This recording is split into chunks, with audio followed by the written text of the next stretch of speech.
The hijackers were standing at the cockpit door with a gun. The captain insisted on opening the door for them despite the obstacles. The co-pilot advised him not to do anything stupid. The captain grabbed a glass of water and smashed it against her head. It turned out that the flight attendant at the door was his wife. To protect his family, the captain had to open the door as he was told. The hijackers seemed to have successfully hijacked the plane, but they could never have imagined. Among the 200 passengers on the plane was a top negotiator with a high IQ. Under the threat of a gun, everyone was afraid to move. Jack was the only one to get up and walk towards the hijacker, but to his surprise, he came to hand over his phone. The robbers were baffled by this maneuver, so Jack told them what he really wanted to do. He helped the robbers analyze the situation. With the threat of a gun, most of them wouldn't dare to resist, but there's always a small minority who won't listen. If there's chaos on the plane, there could easily be casualties. I don't care about any of those people.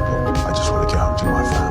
So what Jack, the negotiator, really wants to do is help the hijackers control the hostages, keeping order on the plane. No sooner had Jack finished speaking than a riot broke out in the cabin. Several passengers tried to grab the pistols from the hijackers. After a struggle, the passengers were successfully subdued, but the gun happened to roll down to Jack's feet. Without hesitation, he picked up the weapon. The next moment, he handed the gun back to the robbers. Now the robber boss agrees to make him his assistant, and Jack's first suggestion was to get the captain out of his seat. After all planes nowadays are on autopilot. The captain only needs to control takeoff and landing, and by leaving him in the pilot's seat, at any moment the plane could be quietly changed by him. After hearing this, the captain was put into a first-class seat, but that was really Jack's first step in the plan. It turns out that the plane from Dubai was equipped with a pirate negotiation game. Passengers on the plane could play together online, typing to communicate with each other. Jack calmly picked up the remote control board, invited the captain in seat 1 to join the game, and so he managed to get in touch with the captain. But then the captain gave him the bad news. The plane was about to enter Iraqi airspace. As soon as they find out that no one is responding in the cockpit, they will immediately contact the Iraqi military and shoot the plane down.